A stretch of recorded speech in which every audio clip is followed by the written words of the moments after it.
Son Excellence, distingués invités, Mesdames et Messieurs, bonjour. C'est un immense plaisir d'être parmi vous. Je tiens à remercier le groupe Le Matin, sous le haut patronage du roi Mohammed VI, que Dieu l'assiste, pour m'avoir invité à faire partie de cette plateforme FOLWAB. Je me réjouis d'être présente à ce forum qui permettra sans doute un échange dynamique d'idées et de pratiques venant de différents pays sur le thème de la régionalisation. Avant d'élaborer le vif du sujet, permettez-moi de souligner que Maurice et le Maroc ont des relations diplomatiques privilégiées. Je suis certaine que cet événement sera l'occasion d'approfondir nos liens. Je crois comprendre que le Royaume du Maroc a donné un nouveau souffle à son programme de régionalisation avancée par les billets de Sa Majesté le roi Mohammed VI, que Dieu l'assiste. Je salue l'initiative de Sa Majesté dans ce sens, car la régionalisation, vous êtes tous d'accord, est un outil phare de la démocratie. J'aimerais aujourd'hui saisir cette occasion pour partager l'expérience de Maurice en termes de régionalisation. Étant moi-même ministre des administrations régionales de mon pays, j'ai la charge de veiller au bon fonctionnement des 12 collectivités locales qui tombent sous mon ministère. Il faut savoir que Maurice est un État insulaire d'environ 1,3 million d'habitants. Notre pays jouit d'une situation politique et économique stable depuis l'indépendance en 1968. Le pays a d'ailleurs célébré ses 50 ans d'indépendance le 12 mars cette année. Maurice est divisé en 9 districts qui regroupent chacun les villes et villages du pays. En termes de la structure des régionalisations, Maurice compte actuellement 5 conseils municipaux responsables de nos villes, dont la capitale. Nous avons aussi 7 conseils de district responsables de 130 villages repartis sur 7 districts du pays. Chaque conseil est géré par un groupe de conseillers avec un maire à la tête des conseils municipaux et un président à la tête des conseils de district. Ces conseillers, ainsi que les maires et les présidents, sont tous des élus du peuple. Ils sont élus alors lors des élections municipales et des élections villageoises. Pour assurer une bonne représentation des différents villages, au moins un représentant de chaque village siège au conseil de district qui lui correspond. Ce système a permis aux habitants de nos villages de faire entendre leur voix. Nos collectivités locales sont quelque part des extensions du gouvernement central et permettent d'appliquer les lois et politiques du gouvernement à travers le pays. Il faut savoir que la réussite de notre système de régionalisation repose sur 4 axes. Premièrement, un cadre légal qui définit les pouvoirs des collectivités locales. Deuxièmement, un cadre administratif également soutenu par la loi. Troisième, un cadre financier pour mettre une certaine autonomie aux collectivités locales. Et quatrièmement, un mécanisme de gestion qui permet au gouvernement central de garder un droit de regard sur les collectivités locales. Maintenant que je vous ai expliqué la base de notre système de régionalisation, j'aimerais vous ramener à ses origines. Pour comprendre l'origine du système de régionalisation mauricien, il faut examiner le passé colonial du pays. Maurice a été tour à tour une colonie française de 1715 à 1810, puis une colonie anglaise de 1810 à 1968, l'année où Maurice a obtenu son indépendance. De ce passé, nous avons hérité du concept des collectivités locales, car le Royaume-Uni et la France étaient déjà engagés dans la régionalisation. Pendant l'époque française, Maurice a d'ailleurs connu la création d'une commission à Port-Louis, dans la capitale, qui fut le précurseur du conseil municipal tel que nous le connaissons aujourd'hui. Toutefois, c'est sous la colonisation du Royaume-Uni que Maurice a connu une formalisation du système de régionalisation. Les Anglais avaient alors introduit le Local Government Ordinance of 1962, qui mettait en place l'encadrement légal pour la création des conseils municipaux, l'élection des conseillers, la définition du pouvoir des administrations régionales et la gestion administrative des conseils municipaux. Ce système fut très bien accueilli par la population car cela permettait aux Mauriciens d'être impliqués dans le processus de prise de décision. Suite à l'indépendance de Maurice en 1968, il devint nécessaire pour le pays de mettre en place son propre système. C'est alors que furent développés les éléments liés aux 4 axes dont je parlais. Il y a d'abord le premier axe de la régionalisation, le cadre légal concernant la gestion des collectivités locales.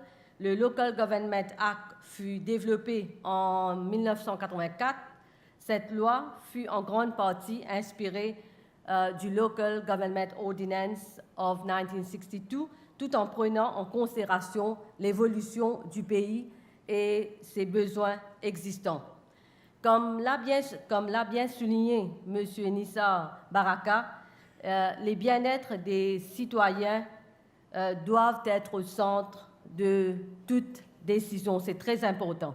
J'en profiterai ici pour souligner que dans un effort de promouvoir la femme au plan politique, le Local Government Act stipule qu'au moins un candidat sur 3 aux élections doit être du sexe opposé.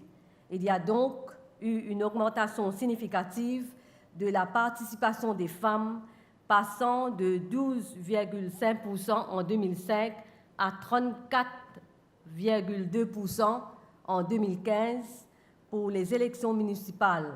Le chiffre est passé de 5% en 2005 à 25,4% en 2012 pour les élections villageoises.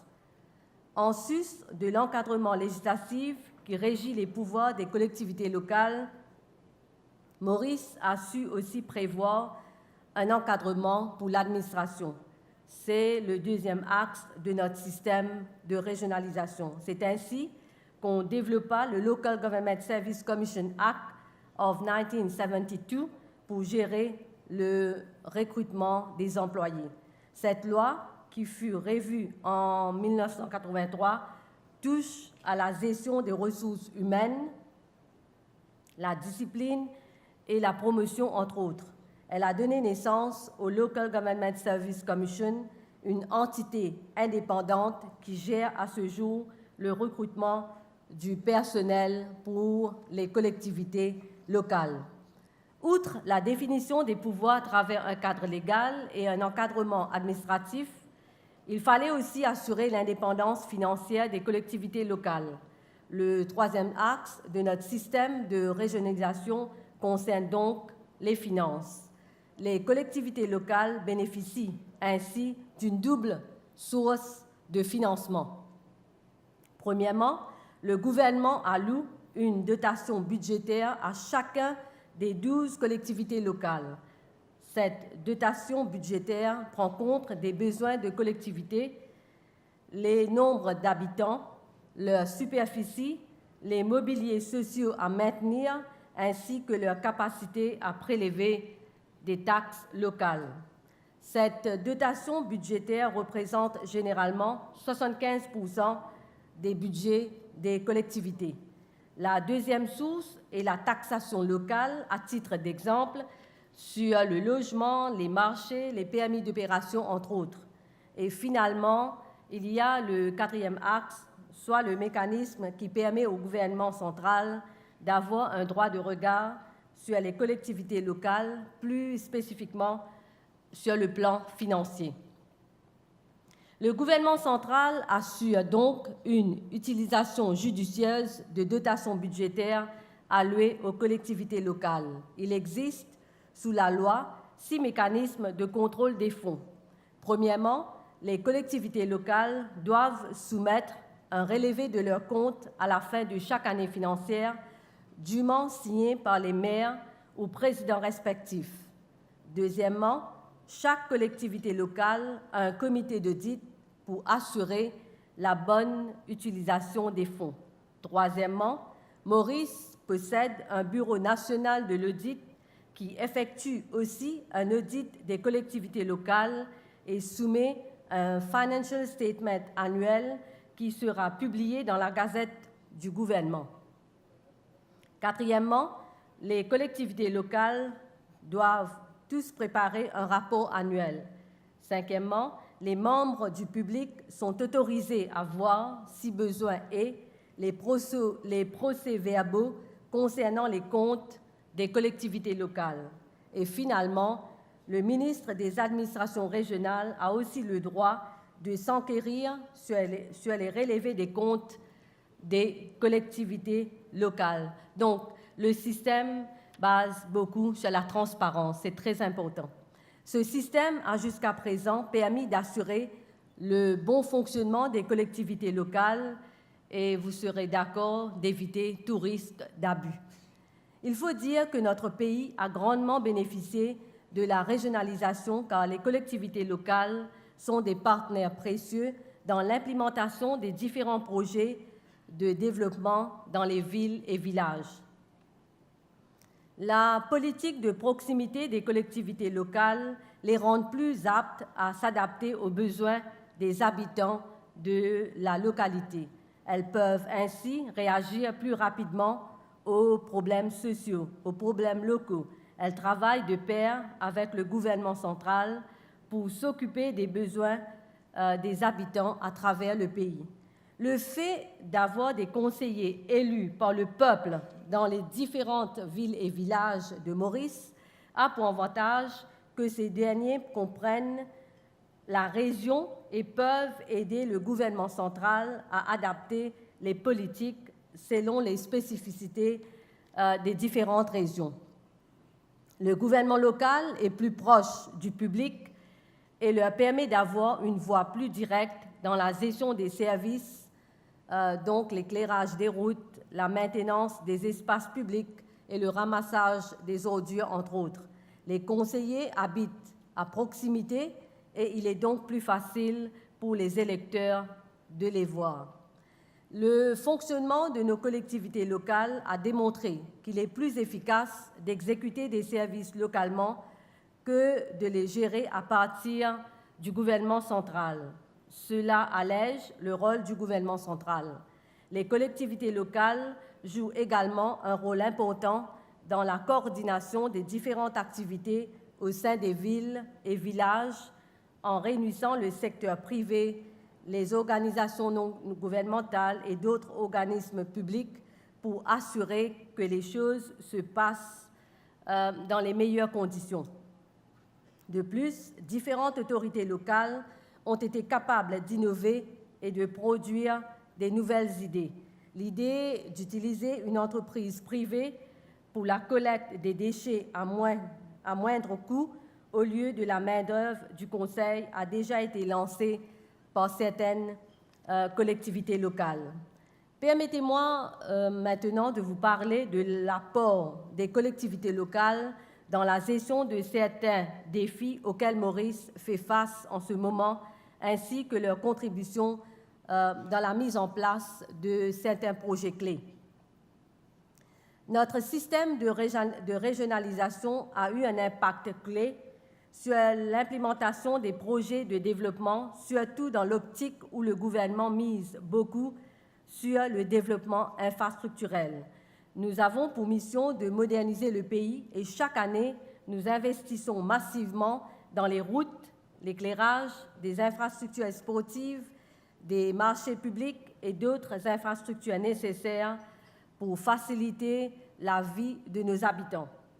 Comment faire pour nous assurer que ces projets avancent comme prévu dans nos 130 villages et nos 5 villes, grâce à nos 12 collectivités locales qui sont responsables de la supervision des projets dans leurs localités respectives. De plus, notre gouvernement travaille actuellement sur la mise en place d'un programme de décongestion routière à travers la construction de nouvelles routes et autoponts, mais surtout à travers le métro express qui révolutionnera le transport commun chez nous. Ce projet, dans un premier temps, concerne nos villes et nos collectivités locales ont un rôle clé dans la gestion de ce projet au sein des villes. Au niveau de la ville de Rose-Île, par exemple, où les travaux ont déjà débuté, ce sont les collectivités locales qui assurent un monitoring des travaux, prennent connaissance des doléances des habitants et travaillent de près avec le contracteur dans le but de minimiser les inconvénients inévitables liés à la construction. Au niveau de mon ministère, nous venons tout juste d'introduire un amendement au texte de loi lié aux collectivités locales, plus précisément en ce qui concerne les permis de construction et les constructions illégales. Maurice, n'étant pas épargné par le changement climatique, a fait face cette année à des pluies torrentielles et des inondations du jamais vu. La construction illégale, notamment ceux sur les drains et les rivières qui obstruent le cours normal de l'eau, sont un réel problème, mettant en péril la vie des habitants. Les collectivités locales ont ainsi un rôle important dans ce sens. Ce sont eux qui émettent les permis de construction, assurent les inspections pour veiller à ce que les constructeurs respectent les consignes et poursuivent ceux qui font fi de la loi. C'est une tâche extrêmement importante car cela fait partie de notre plan pour une planification infrastructurelle harmonieuse, mais aussi un plan de gérer le changement climatique. Notre système de régionalisation qui touche tous les recoins de Maurice est un moyen idéal pour le gouvernement central de mettre en œuvre ces politiques. Pendant ces 50 ans d'indépendance, Maurice a eu l'opportunité d'améliorer constamment son système de régionalisation. En tant qu'ancienne colonie britannique, Maurice fait partie du Commonwealth et bénéficie du support de l'organisation et de ses pays membres.